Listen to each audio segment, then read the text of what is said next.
The reasons it's been so amazing is that it's been sort of so inclusive as well, sort of bringing together communities of interest around fiercely political and urgent issues. It's also been fierce and it's also been very funny, which are both the things I think are really incredibly powerful weapons in struggles and social movements. So I'm from the Life Art Development Agency, and we sort of talk about the way we work to sort of to give agency to illegitimate practices and to underrepresented artists. So everything that was sort of said today really sort of spoke to all the work that we try to do at the agency. We've been working for many years on sort of mapping and marking the contribution of disabled artists, of artists dealing with issues of race and of feminist artists. And we're just about to move on to do a project around issues, something that I don't think was really touched on today, which I think sort of cuts through a lot of what we're talking about, which is class. Can we come back to that one? Absolutely. But I just wanted to do this, my 3 minutes in two parts. One, just to very quickly sort of rattle through some of the amazing things that were said that really kind of struck with me, and some of the things that I sort of thought about in relation to some of the things that were being said. And then Mike had also sort of asked us to sort of look a little bit to the future, so I've just done a very quick sort of list of reasons to be cautious and reasons to be cheerful. I think things that came up today about sort of language and power are incredibly important. Years ago, there was a whole sort of issue around why performance art was sort of institutionally racist. Where were the black performance artists? So when I was working at the Arts Council, we commissioned quite a big report into looking at those issues, and the report was written by Michael Mbilla, and he quoted Guillermo Gomez-Pena sort of saying, the only way to change understandings is to start to change terminologies. And so we sort of shifted from a sort of sense of performance art being this sort of Eurocentric white male tradition into sort of live art, which is a much more sort of inclusive umbrella that can embrace a whole bunch of differences. But for me, that was just a sort of great example about looking at how if we change language, we begin to change perception, change understanding. For me, it's always been sort of different, difficult, diverse art is the most, in fact, actually, really, it's the only interesting and urgent art. So I think, the kinds of practices that were represented today, that for me is the most exciting stuff. It's work that's coming from the margins, and I think margins are the most potent and exciting places to be. And I don't mean margins as in marginalised, I mean the edges, sort of looking in. Other things that really sort of struck with me was some of the stuff, particularly that Marlene was saying about legacies, about the ideas of sort of younger generations, and about writing histories, about writing other histories into history, about who owns history and what kind of histories can be written into that history. The other things that, questions that came up about who tells us who we are, I think those are really important questions. Tony Heaton's questions about what is diversity, why isn't opera seen as a diverse art form? I was talking to some people earlier about the best thing. Weirdly, I never go to the theatre, but the best thing I saw all of last year was a play called Mr. Burns' Post-Electricity Show, and it was about using The Simpsons as a way of sort of looking at apocalyptic futures. And lots of the sort of traditional theatre critics, the print-based ones, hated it because they thought it was exclusive. But they, but they were sort of raving about Medea. Now, the people in the Kalahari Desert can kind of are wearing Bart Simpson T-shirts. It's the most inclusive. It's the most inclusive form in the world. It's a great metaphor. So it was, and the online sort of younger generation journalists, critics, they completely got it. And for me, it sort of touched on one of these kind of great cultural divides. And I think we're facing all kinds of cultural divides. At the moment. I loved what Jen was saying about the idea of the court gesture, the fool, the outsider on the inside, this kind of permission to speak. I really loved the idea of the future lies in what we do in the gaps, that we're looking back to create a future. I'm also interested in questions of online representation of identity, the idea of that online, in the sort of digital realm, people are kind of constructing all kinds of identity, and I wonder how that relates to sort of to diverse kind of politics of identity, all kinds of politics of identity. I loved Sean's idea of sort of naming names, looking at sort of Tate's timelines, and the really important thing about writing artists into history, naming those names, making sure that those names are not forgotten. And finally, just on sort of points from the day, one of the things that really resonated with me, and it was something that we experienced many years ago when we were taking a lot of sort of UK work around the States. It was at the height of the culture war in the States.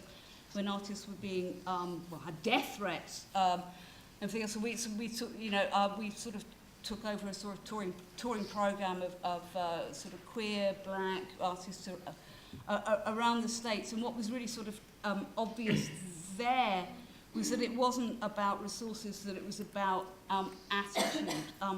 And that nobody in the States was doing active, political, urgent work that was countering the culture wars because they felt they didn't have the resources to do it. And we really kind of felt that it wasn't about resources. There was sort of people doing amazing stuff in the UK without resources, and it was about the attitude, it was about the will to change. So just very quickly, reasons to be cautious. The Arts Council on public sector cuts, the lack of sponsorship philanthropy for marginalised, difficult grassroots organisations and artists, what Tony Heaton once referred to as the unfundables, growing conservatism across society, precarity, global events out of our control, middle-class coziness and nepotism of the art world, cultural tokenism towards difference in class, institutional embrace, the perpetuation of cultural stereotyping within an institutional framework. Reasons to be cheerful. As we've heard, today was a reason to be cheerful. There's a critical mass of rich histories and legacies which are being written now into our heritage. There's a new generation of artists, producers and thinkers. There's amazing new initiatives happening from the grassroots up.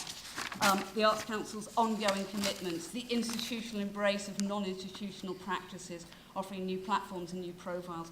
Technology offers capacities to bypass the gatekeepers of culture, and to have a potential of more inclusive democratic approaches such as crowdfunding. I'll stop there. Thank you. Wow. Abid. Cool. Thank you. I'm going to let Laura and the audience ask me any of the awkward questions around Arts Council funding. I'm going to focus my 3 minutes on sharing my perspective on the day. And the big theme that really hit me today was identity. So we talked a lot about identity, and we also talked about boxes, but also I think the concept of multiple identities.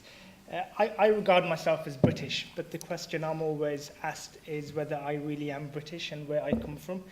So even when you think you fit a particular box, other people might not perceive you to be in that box. So I think I'm probably more British than I get credit for. I'm probably less Pakistani than people think I am, unless I'm supporting the cricket team. I make an exception for that. One of the things that we didn't talk about today was religion and faith. And as a Muslim, that really does define me. And when I look at myself as a Muslim in the UK, I see myself in two categories. For some people, I'm probably more Muslim than they want me to be. And for other people, I'm not quite Muslim enough. And that's the kind of delicate kind of balance that we walk when we're talking about identities. And for me, the biggest thing that's really influenced me is something that Lois talked about. It's growing up in a working class community just down the road from the Mac in Sparkbrook. And whether you were black, whether you're disabled, whatever faith you came from, you face the same challenges that prevent you from engaging with things, whether it's education, etc. And the other thing that influences me is I'm a parent, and I've got 3 beautiful girls at home, so I'm outnumbered at home in terms of gender politics. But that really influences my approach to gender politics. I want my daughters to have the opportunities that my sister probably didn't get. And one of those opportunities came up when I took my daughter to watch Chelsea versus Aston Villa. And she's forgiven me for that experience. But I think what really hit me was we were waiting at the train station. And the first question she asked me was, "Daddy, why are there so many Christians here?" So her definition of actually seeing thousands of white people wasn't the fact that they're white. Somewhere along the line, she had defined them as Christian. And I think that's the kind of challenge that we face in this society, where different people have different definitions and different approaches, and we need to find a middle path with that.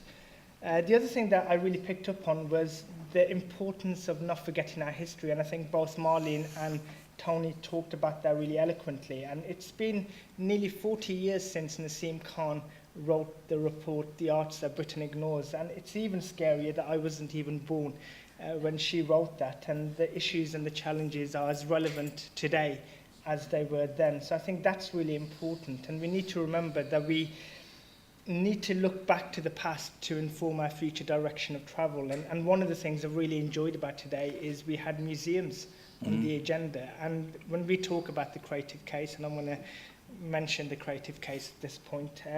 Historically, we've talked to the arts sector about the creative case for diversity, and it's been great listening to some brilliant examples coming from the museum sector in terms of actually how the creative case would be relevant for them. So for me, diversity has to be seen as an opportunity, and it's not a problem. And we need to kind of change the mindset around there. Yes, there are problems around diversity, I don't dispute that, but unless we see it as an opportunity to really kind of inform and kind of refresh our artistic and creative thinking, things don't change. The other thing that hasn't come up today is the question of leadership, and I think leadership's really critical in this room and also on the panels that we've had today. We've had some amazing speakers, and all of them have talked about 10 years of experience, 20 years of experience, 30 years of experience. And my biggest fear and my biggest question when I talk to some of those leaders is who's going to step into those shoes. So there's a big issue around succession planning, especially around diversity. And for me, there's a theme that emerged today around visibility. And we talked a lot about whether we agree or disagree with the idea of ticking boxes and defining ourselves by various protected characteristics. But to really see progress, we need to be able to see ourselves in the arts and cultural sector. So whether you're going in as an audience member, whether you want to make work, if I don't see my culture, my values represented on stage in the museums or the art galleries, it makes it really hard to engage. And one of the things that Lois talked about was philanthropy. I did some research working with the South Asian community, and one of the questions they asked me was, where's the diversity within your sector? Where do we see the diverse leaders and makers in your sector? So if we want people to support something, it needs to be relevant and visible to them. And the final point I want to make comes back to this sense of urgency around diversity and whether it's diversity policy, whether it's funding. And I think it's something that Marlene picked up on this morning. I'm working with a number of colleagues who are in the room today around our diversity agenda. Historically, I think we have been in places where the diversity agenda has been stop, start. We can't do that anymore. So for me, we need a sense of consistency when it comes to diversity. We can't just say, this is a 3-year period when it's important to us, and then we're going to let things kind of slide again and then kind of say it's going to be important to us again. And I think the sense of urgency for me comes back to me being a parent. I want to make sure that my 3 daughters have the opportunity to grow up in a very different society to the one that my parents struggled in, the one that I continue to struggle and grapple with. And that's the urgency that drives the work that I do. Right.